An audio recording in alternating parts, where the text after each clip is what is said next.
Bab 055. Zaida celingak-celinguk. Valeri juga sudah pergi. Akhirnya, sambil menahan rasa gengsinya, Zaida kembali menemui Firza yang masih syok dan memproses semua situasi ini.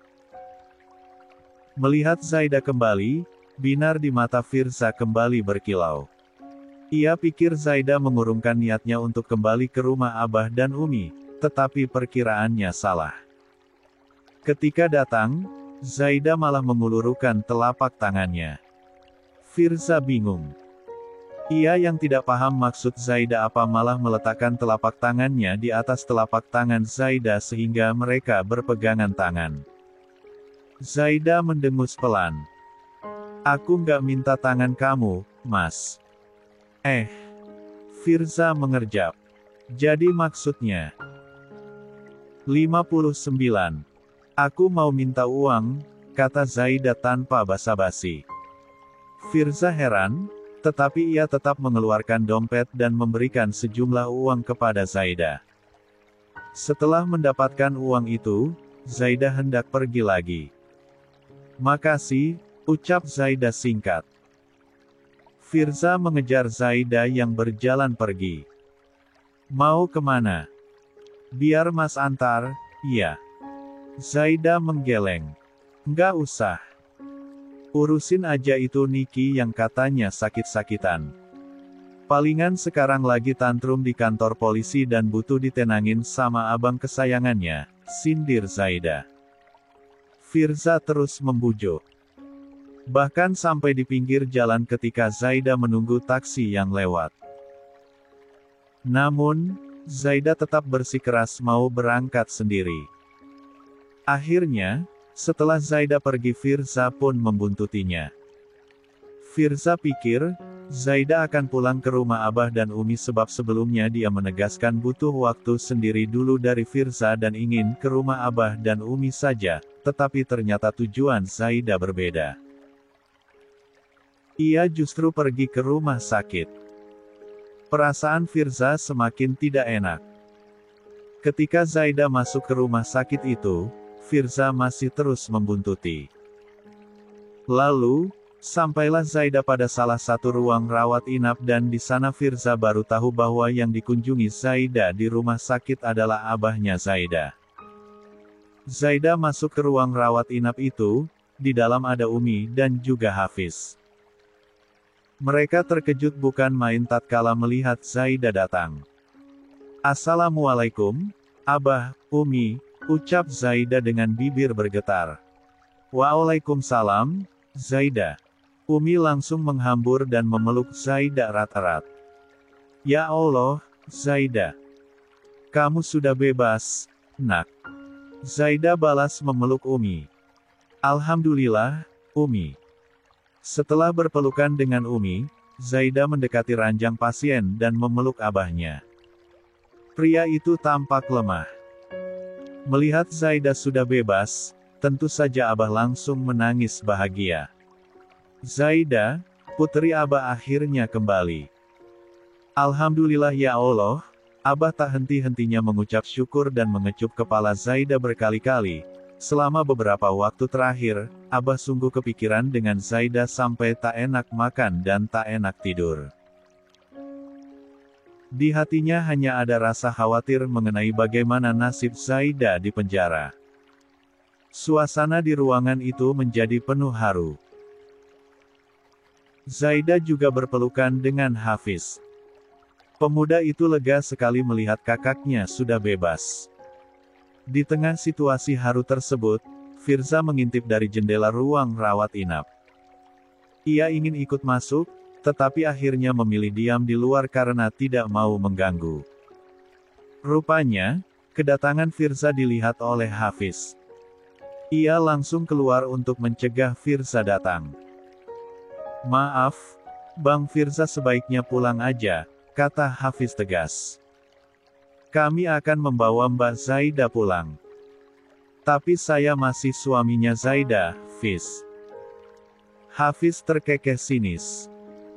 Maksudnya suami yang gak becus jagain Mbak Zaida sampai bikin dia masuk penjara. Maafkan saja Fiz. Saya juga nggak mau Zaida seperti itu, tapi... 60. Udahlah bang, berhenti ngasih alasan. Sekarang udah nggak penting lagi. Intinya, Mbak Zaida akan pulang sama kami, sama keluarganya. Fis. Mendengar ribut-ribut di depan ruang rawat inap, Umi ikut keluar. Ia melihat Firza di sana sedang bersitegang dengan Hafiz. Melihat Umi, Firza langsung mengalihkan perhatiannya kepada wanita itu. Umi, Abah sakit ya? Tanya Firza. Umi mengangguk. Iya, nak Firza. Abah sakit. Bagaimana bisa? Apa penyakit jantungnya Abah kambuh lagi? Ya begitulah. Saat menjenguk Zaida di penjara hari itu penyakit jantungnya kambuh. Abah sok dan terlalu kepikiran sama Zaida makanya sampai seperti itu. Tapi kamu nggak usah khawatir, sekarang Abah sudah membaik kok. Insya Allah kami akan pulang hari ini, jelas Umi. Biar Firza yang antar ya, Umi. Tawar Firza. Umi menghela napas panjang. Nak Firza, situasinya sekarang masih kurang baik. Biarkan kami menenangkan diri dulu ya. Sama Zaida juga, Umi minta izin mau bawa Zaida pulang dulu supaya mentalnya membaik, sekalian juga supaya Abah lebih tenang karena Abah benar-benar khawatir sama Zaida. Tapi Umi, nak Firza, ini hanya sementara. Tolong kamu mengerti ya. Untuk sekarang, sebaiknya kamu selesaikan dulu masalah di sini dan biarkan Zaida istirahat bersama orang tuanya. Firza pasrah dan akhirnya mengangguk. Baik, Umi. Kalau begitu, Firza titip Zaida ya, Umi. Umi mengiyakan. Setelah itu, Firza pun pamit untuk ke kantor polisi karena tadi juga ia mendapatkan panggilan untuk ke sana. Sebelum pergi, ia sempat menatap Zaida yang sedang berbicara dengan Abah. Ia harap, semuanya akan segera membaik seiring waktu. Valeri menghela napas panjang. Ia baru saja pulang dari kantor polisi. Tubuhnya lelah luar biasa, tetapi jiwanya terasa puas. Ia senang bisa membantu sejauh ini untuk Zaida dan keluarganya. Begitu sampai di rumah, Valeri duduk bersandar di ruang tamu untuk beristirahat, tetapi Dirga tiba-tiba menghampiri dan menatapnya dengan dahi mengerut. Dari mana aja kamu seharian baru pulang? Rumah berantakan, nggak ada makanan pula. Valeri mengembuskan napas berat. Aku bawa makanan kok. Itu di meja. La menunjuk bungkusan berisi 2 kotak makanan. Dirga menatap Valeri. Kamu belum jawab, dari mana aja? Sibuk mulu beberapa hari ini, waktu itu kamu juga keluar malam, kan? Ngapain aja sih ngelayap mulu? Santai aja kali, aku nggak ngelayap. Aku itu nolongin Bu Danki. Hah? Nolong gimana? Tanya Dirga penasaran. 61. Aku abis bebasin Bu Danki tahu. Hebat, kan aku? Wah, aku berasa jadi detektif selama beberapa hari terakhir, hehe. Dirga justru kaget. Zaida bebas. Valeri mengangguk seraya tersenyum, iya. Please deh, Yang, jangan panggil Bu Danki langsung pakai nama gitu ah. Mau kalian kenal deket juga tetap aja jatohnya nggak sopan tahu. Ingat, itu udah jadi aturannya loh. Dirga memutar bola matanya. Nggak usah sok ngasih tahu soal aturan. Aku yang lebih tahu dari kamu. Cek, dikasih tahu juga, gerutu Valeri. Terus gimana? Tanya Dirga lagi. Gimana apanya? Ya gimana kok Zaida bisa bebas? Kamu emang ngapain? Panjang ceritanya, tapi seru. Tahu nggak? Tadi kami sampai berkejaran dengan waktu buat gagalin pernikahan Pak Danki sama si pelakor itu. Dirga membelalak. Danki mau nikah lagi. Valeri mengangguk. Iya, terpaksa sih, tapi aku dan Bu Danki berhasil menggagalkannya. Dirga mendecak kesal. Ah bodoh. Kok malah kamu gagalin sih? Valeri mengernyit. Kok kamu malah marah sih Yang? 62. Dirga diam saja dan hal itu membuat Valeri mengernyit semakin bingung. Bukankah seharusnya Dirga senang kalau Firza gagal menikah dengan Niki si pelakor itu? Artinya, rumah tangga Zaida masih aman. Dirga sendiri yang mengaku bahwa ia dan Zaida sangat dekat sudah seperti keluarga, seharusnya ia senareng jika rumah tangga Zaida yang notabene sudah ia anggap keluarga baik-baik saja, kan? Lantas, mengapa pria itu malah marah? Yang, kok kamu malah marah sih? Tanya Valeri lagi. Dirga mendengus pelan. Ya harusnya biarin aja mereka nikah. Zaida nggak pantas dapat suami tukang poligami kayak gitu. Pak Danki kan terpaksa, sayang. Masalah ini tuh melibatkan orang-orang berkuasa, tahu. Halah, mana ada kawin terpaksa. Alasan aja dia tuh, aslinya dalam hati senang mau punya istri dua.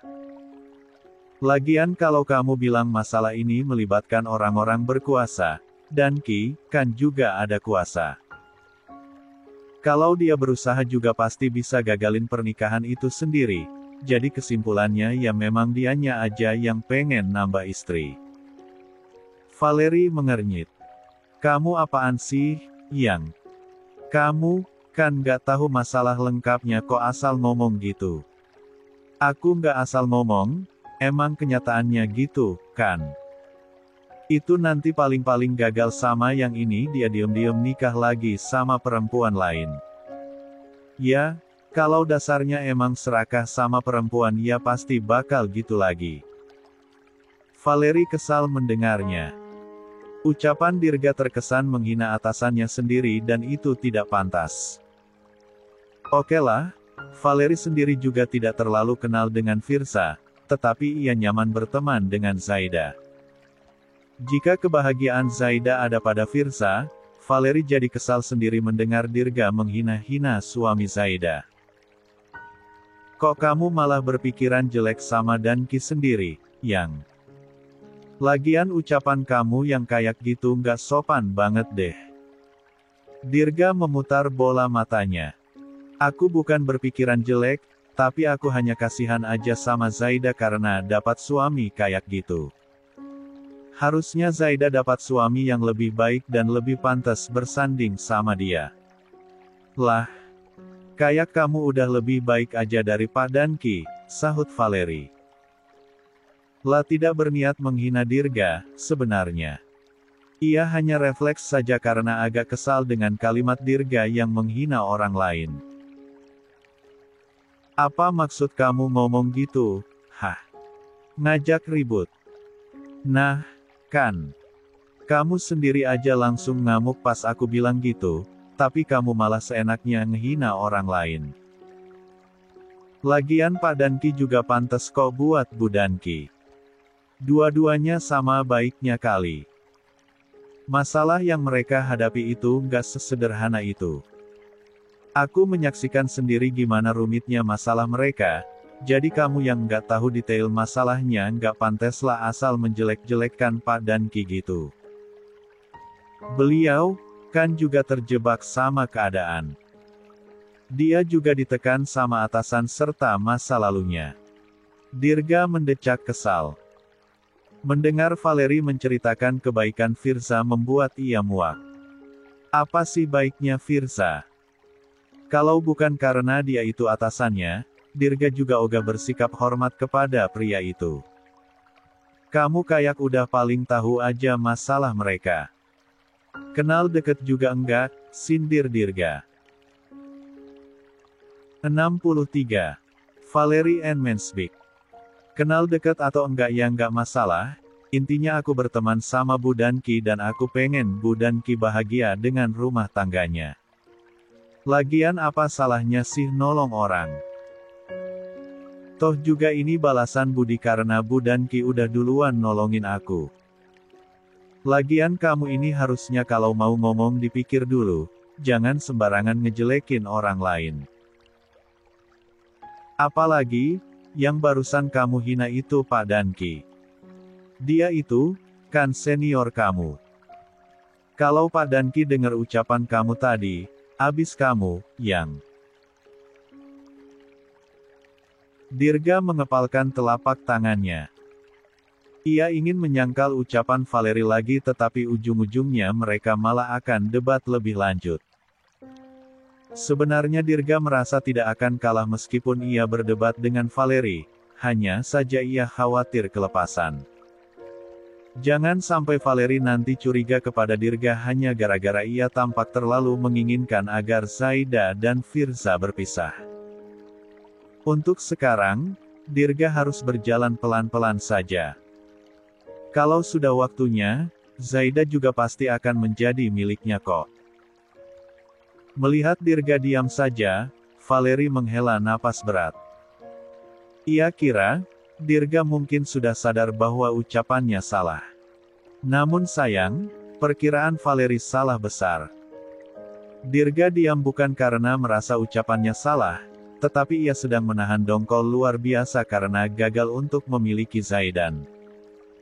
Padahal kalau Firza jadi menikah dengan perempuan yang katanya pelakor itu, kesempatan Dirga untuk menggaet Zaida lagi lebih besar. Sial sekali, kesempatannya malah hilang begitu saja. Yang lebih membuatnya dongkol mampus karena ternyata yang membantu menggagalkan pernikahan Firza dengan si pelakor itu justru Valerie, istrinya sendiri yang sedang ia manfaatkan untuk mendekati Zaida lebih jauh lagi. Firza segera diminta keterangan ketika berada di kantor polisi. Prosesnya agak lama, tetapi ia sudah berjanji kepada Umi bahwa ia akan mengurus semuanya hingga selesai dulu sekalian supaya bisa membiarkan Zaida menenangkan diri di rumah Abah dan Umi. Selesai memberikan keterangan pada kasus ini, Firza berniat untuk pulang. Sesungguhnya, seluruh tubuh Firza lelah luar biasa. Badannya sakit di segala sisi. Ia mungkin tidak banyak melakukan kegiatan fisik selama beberapa waktu terakhir, tetapi mungkin efek stres dan tertekan yang ia hadapi karena masalah ini mulai berimbas menjadi penyakit fisik. Ia berharap untuk tetap sehat saja agar bisa menyelesaikan masalah ini hingga tuntas. Begitu keluar dari kantor polisi, ia langsung dicegat oleh Selin. Wanita itu menatap Firza dengan tatapan putus asa. Air mata mengalir deras di wajahnya dan ia pun tampak sangat berantakan. Tolong lepaskan mereka, Firza. Lepaskan Bang Nino dan Mas Nicholas. Mereka berdua juga nggak tahu kalau ternyata Niki berbohong. Mereka juga terjebak. Mohon Selin. Itu bukan kehendak saya. Itu wewenang kepolisian, jawab Firza. Selin menggeleng. Kamu pasti bisa. Kamu harus bebaskan mereka terutama suamiku. Bang Nino dan Mas Nicholas nggak salah. Semuanya salah Niki karena sudah menipu kedua abangnya. Firza memijat sekat hidungnya seraya menghela napas panjang. Dijebak Niki atau tidak, semua itu tidak menghapus fakta kalau Nicholas sudah menyuap kepolisian untuk memenjarakan Zaida dan Komandan Nino sudah melanggar kode etik karena memaksa saya berpoligami dengan menikahi Niki. Tapi mereka nggak punya pilihan lain, Firza. Mereka hanya ingin membahagiakan adik mereka. Firza diam saja. Tentu saja Firza tahu kalau Nino dan Nicholas bersalah karena Niki. Namun, itu tidak mengubah fakta kalau mereka juga melakukan kesalahan atas kehendak mereka sendiri, Andai saja mereka bisa berpikir lebih logis lagi dan tidak termakan bujuk rayu Niki, mungkin semuanya tidak akan seperti ini. Ikuti saja proses hukum yang berlaku, kata Firza dingin. 64. Selin menangis. Ia berlutut di hadapan Firza. Saya mohon, Firza. Tolong selamatkan suamiku. Dia tulang punggung keluarga kami. Anak kami masih kecil-kecil. Apalagi, suamiku sebenarnya juga nggak salah. Firza tersenyum tipis mendengar ucapan Selin. Bangun. Meskipun kamu bersujud di kaki saya pun, saya nggak bisa melakukan apa-apa. Kasus ini sudah ditangani polisi.